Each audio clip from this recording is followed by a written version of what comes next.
everyone. Welcome to The Mill. We are very honored today to be joined by an incredible guest, Jay Mullins. Jay is one of our clients at Carlson Investments. We're so happy to have you here with us today, Jay. Jay's pronouns are he, him, and he enjoys directing the overall strategy of Carlson Investments, as well as the day-to-day management of the portfolio managers. Upon joining in 2001, Jay is directly responsible for his own group of clients, as well as overseeing all client portfolios as the Chief Investment Officer.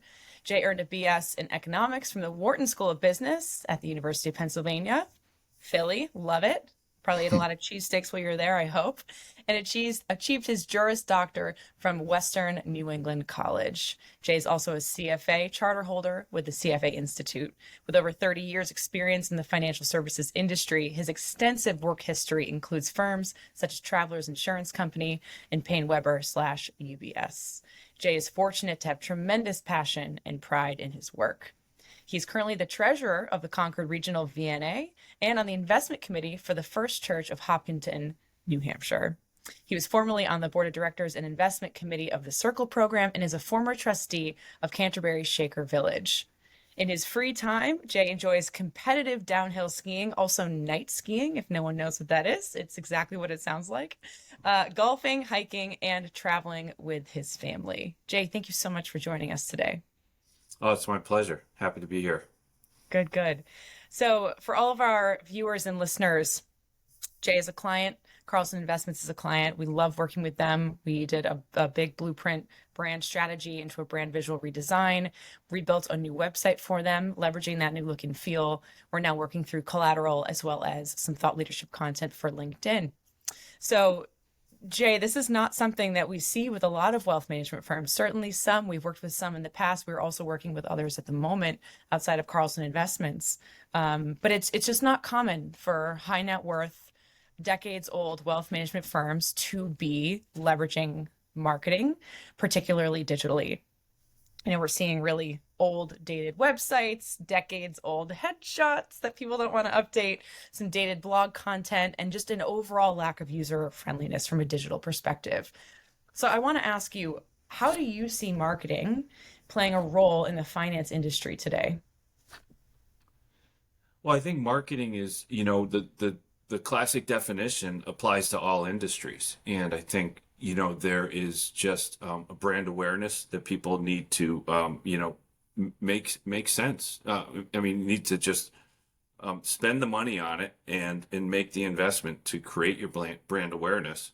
I think hitting as many eyeballs as possible involves engaging in digital. And, you just have to put yourself into the environment we're in and what works. And I think the industry, I think someone like myself can look back 20 years ago, 10 years ago and say, how did I grow my book, my book of business?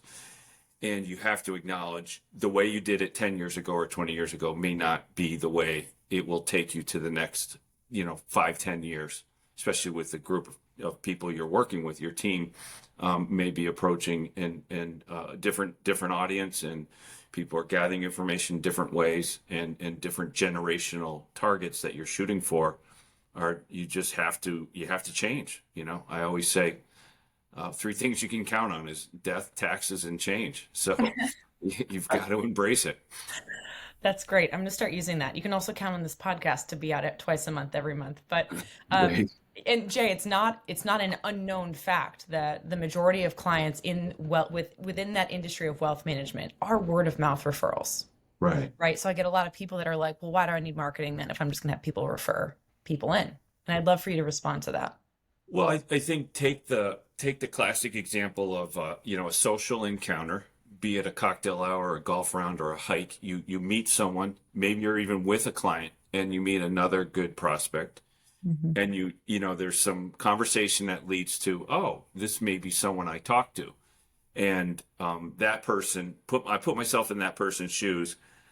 They're not going to make a phone call back to me until they go check out my website, or they're going to look at our digital presence, and they're going to go The SEC requires us to provide this document called an ADV, and we have to give it out at every meeting. And, it's the perfect cure for insomnia because no one reads them. It's, people want to look at your website. They want to see, a video, and they want to see content, and they want to see, we're in the trust business. And so they need to kind of see that we're a trusted, they'll talk to maybe other people, but it is, you have to have a high quality website because that is the first step. Referrals in 2023 are not the same as a referral in 2003. It's just, it's a different way of people gathering information. So you have to be, modern, real, contemporary with the way you present your information. Sure. Yeah, and especially in the wealth management world, you're dealing with a lot of generational wealth or wealth that's then passed down to kids and kids of kids. So if you are not active on the areas in which those younger generations who are now accumulating some of this wealth and then going to be in a position to make decisions about their wealth management firm, if you are not connecting with them in a way that's relatable to them, speaking their language, showing them that, listen, I know where you are. I know that you like to be on email or on LinkedIn. I'm going to provide content for you in those areas so that I stay top of mind in a way that's really relevant and intentional with you. Yeah, I think there's a lot of people in my shoes who are running firms that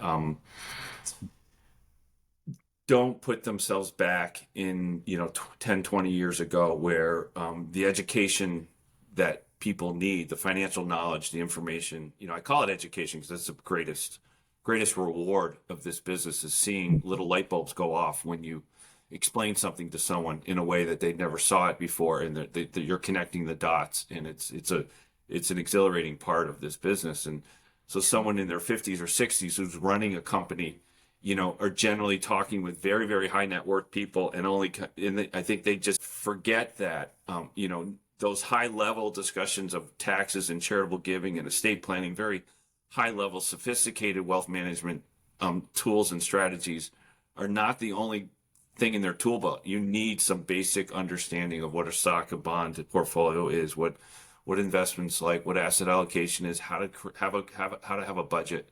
I think there's, I could give an example of, someone who's a $7-8 million client who's been with me for 20 years. They're a really great, solid relationship. And the highest priority on their mind right now is teaching my niece. She's going to get $1 million from me when I die. I want her to be ready. So that just goes back down to those building blocks of, reading these high quality books. I think one of the things we should put on our list is here's the top 5 books that we think you should read. And here's some white papers we've put out there that are investment education. Because my $7 million client, that's her highest priority, is educating her niece, who is back down at the level where I was 30 years ago, but, build those building blocks. So, Yep. It's a more holistic view of client service, if you think about it, and leveraging marketing to do that. You provide exceptional service to your client that has 7 or 8 million with you. Yes. But to really provide exceptional service to that person would be to say to them, hey, let's really think through long-term planning. Let's talk about warm gifting versus cold gifting. Let's talk about those who are then going to be coming into this place and accumulating this wealth from you. How do we make sure they feel supported in a way that's very we just don't want to lose you as a client. We have to be providing that level of service from a trickle-down effect, not just to the active client that is currently working with us. And a great way to do that is by staying relevant with content, providing thought leadership, saying to them, hey, this is the time of year it is, but in 6 months, it's going to be December, 5 months at this point, even things like email marketing, Jay, staying top of mind is not intrusive. I think that's another huge issue that a lot of wealth management firms are like, oh, I don't want to bombard. When in fact, if you surveyed some of your clients, they're likely going to say, actually, no, it would be great to hear from you.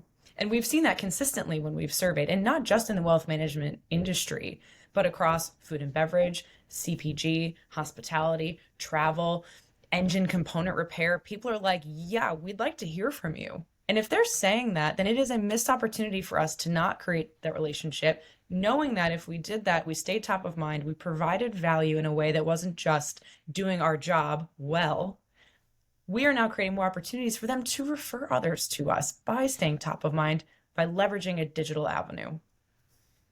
Yeah, I can remember some just positive experience of email marketing where we just got very quick response from groups of clients that I don't often hear from, and yet they just jumped on the information we sent and said, it was either a thank you or yes, I want to do, or the suggestion you're making, that's exactly something I want to do.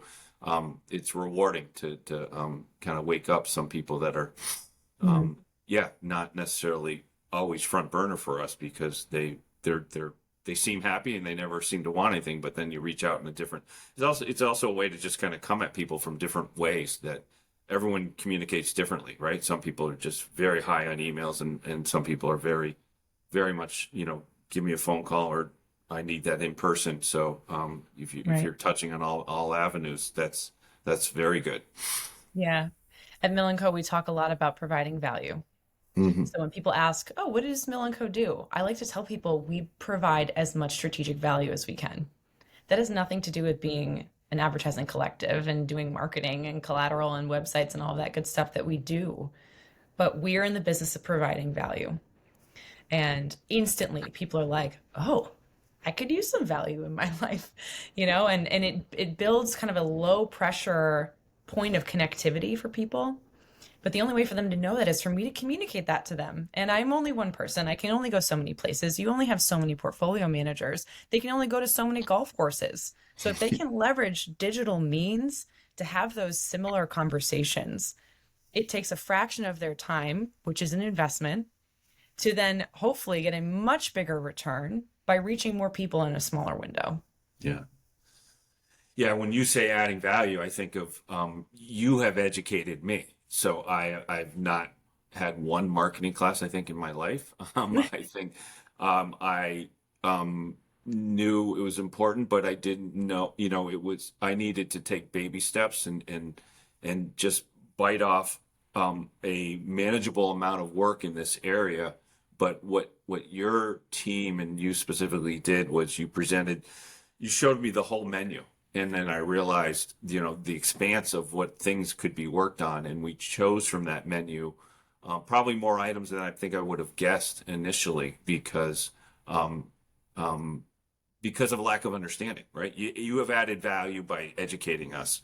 And marketing is important, but that's just a statement. You need to go deeper. And why is it important to you, and what are the ways of doing it? And so yeah, I've appreciated the education along the way.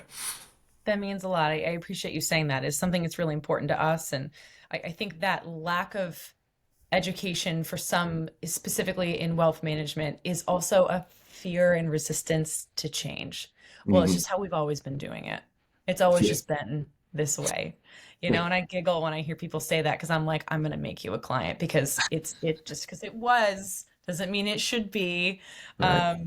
And that's where we provide that kind of value. And so through education, I find it lowers barriers to entry for people. And then they kind of come out of the cave and they're like, "Oh, wait a minute, you have fire and wheels and tools? I'm in. I want to go to your campsite." So it is, I think that's an issue for a lot of, unfortunately, agencies that come out and they're like, "Here's our 12-month retainer. You must spend this amount. Don't worry, we'll spend it. We don't know what we're going to spend it on yet." And so it truthfully has been a part of our ethos. Our model is we're here to support you at whatever pace you're ready to go. Yeah. That's Yeah. it. And we're going to provide as much value and education along the way so that you feel like you're making the decisions. We're just here to help facilitate and be a mirror of what feels right, what doesn't. How can we start to just kind of clean some things off as we move along? Yeah. Yeah. It's been a pleasure to learn and get up that learning curve. And now I just, want to continue the ride here and start seeing, Yeah. more and more payoff. Yeah, we're about to turn on the highway. We're about to hit 65, so just make sure you're buckled in. So, Jay, just to backtrack a smidge, now that we've talked about a little bit of our partnership, I'd love for you to go into, before we even met, before you reached out to us, what really pushed you into saying, you know what, I think it's time. I think it's time for us to seek outside marketing help. And and what went into the vetting process for you? I think that's a really important thing for you to share. So if anyone else is watching who is working in the finance industry and is experiencing some of these similar things of like, it's always been done this way, blah, blah, blah. I think it'd be great to hear from you on how you went about doing this, making the decision, vetting, and then ultimately moving forward. Yeah, I think it really percolated a lot from the why and how I got to the point of doing the research, and we'll talk about the vetting second. But it was my team. I've got some team members younger than me that are very anxious and interested in growing, and we're all in it together, and very charged to help them grow. And so it kind of percolates. It would be nice. The number of times they'd say, be nice if our website had these certain things. It'd be nice if we were, reaching out to clients regularly, or it'd be nice if we worked on a referral program. It's just really the knowing that I was committed to help them grow, which makes me grow, really was, I would say, the reason I reached out. And so, vetting a few different firms, I did seek referrals from some of our trusted custodians, and I did some. I think I talked to an existing a client who's in the legal services, but I know they've had some success with ads. And I talked. So I think I vetted. I think I vetted it. Got about 5 or 6 names. Did my own internal website search to see services offered and what we're getting into, and then did a three firm interview, and so the interview process gave me the high conviction to go with Mill and Company, and so I felt like I think the strong message of we're here to help you, the value creation as opposed to just jamming a product down me, as opposed to learning more, kind of very consultative process that we use at our own firm was part of the appeal, as well as frankly your experience with another advisor that's not in our territory, and that was good to know that we weren't creating the learning curve, even though a lot of marketing concepts are just so transferable. I would have no doubt in your ability to take on any industry, but that Yeah. was I think that's a good description of the vetting process. It is. And I think the one thing I really want to lean into of what you just described, Jay, is you listened to your team. Mhm. Mhm. And regardless of the age of those individuals saying, wouldn't it be nice? We should do, can we have, oh, I wish I had. I think it's really important for people in a position of decision making and power who are watching this. You have to talk to your team, Mhm. because if they're in the day to day and you are elevated out of it just by the sake of your position, no negative reason there. They're in it. They're having conversations every single day with their clients. Maybe a client says in passing, like, oh man, it'd be so great if you had an app. And then another client, you bring it up like, oh yeah, we had talked to another client that was interested in an app. And they're like, oh yeah, you know what? I would love that. And then I can teach my kids who are soon to be graduating college, looking into buying their first home, that they can set up an account through this app and there's content that they can learn about you. You would never know that if you didn't have the conversations as the portfolio manager, and if they didn't feel comfortable to go to you as their leader and say, Jay, I had a really interesting conversation with client A over here, and this is what they've expressed. What do you think Mhm. about it? Mhm. So to me, it is the you're receptive, you're open, you're listening, and your team feels comfortable enough to come to you as a CEO and say, Jay, this is what I'm seeing. I think this might be a really great opportunity for us. Yeah, and I think about when I've gotten such positive feedback on our logo. People love our website. And I remember that process of even just deciding on the logo. A lot of it was, in the end, I felt like it doesn't matter what I care. It was a couple of key team members that really, this is their future that I, want them to embrace and feel good about. So there's certain decisions we make with you that I'm like, I don't want to make it alone. You got to bring everyone on board, and because they're the ones that are going to be living with it more than even me. Yeah. So yeah, listen to your team. Listen to your team. Ask your team what they want. Yeah. Yeah, we're all moving so quickly and so busy. And even you mentioned you still have your own portfolio of clients. You're still doing the job in addition to some other things that you're doing and managing the team and looking out for their success and helping to train them. You're still in that day to day, but yet you're still making the time to chat with your team and Yeah. understand what they need from you. Absolutely. Absolutely. Yeah. So that leads me into what are some other learnings? I think step one was understanding what your team needs. But now that you've worked with a marketing partner, a strategy partner, what are some things that you've learned throughout the process that you would want to share with other people? Well, I've n- not someone who uses social media himself, but I am a big fan of I'm sorry, LinkedIn now. And I think just understanding how digital presence is so important. You've explained to me how posting and the connections of everything we do is so interconnected. And long ago, the whole sales cycle was explained to me. You start off with this large number of prospects, and then you have a first meeting. You whittle it down, and Yeah. you want that to be as broad as you can. So you've got to embrace digital to get the eyeballs connected. So I did my first LinkedIn post today and was very proud of myself. I'm so proud of you, Jay. That's fun. And so I think yeah, I think I don't know whether it's learning as much as well, a lot of times along the way you've assured me to you know you won't be needing to do all the work. You guys do a lot of the work, and we just need to kind of direct you. So that has worked out well Mhm. when we're writing articles or when we're doing other things, and just the again the impressiveness of the creativeness in the design, work on the web, as well as um, you know the creation of content. It's nice to just let someone else drive, and we just be the final edits, which is nice. Yeah.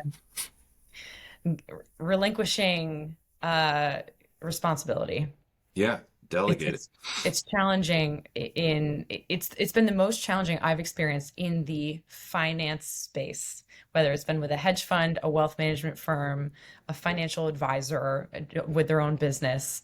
Um, and it's interesting because I'm curious if it is an industry specific thing, because it certainly has been the area where we've really educated on this is our process. And I also recognize Mill& Co's structure is quite different from a very traditional agency that's kind of a churn and burn, 12-month retainer, don't worry, we'll spend it type of business. Whereas we are like, what do you need? Where do you struggle? What are your goals? Let's work together to craft a solution. Let's also understand your availability and we'll fill in the gaps from there.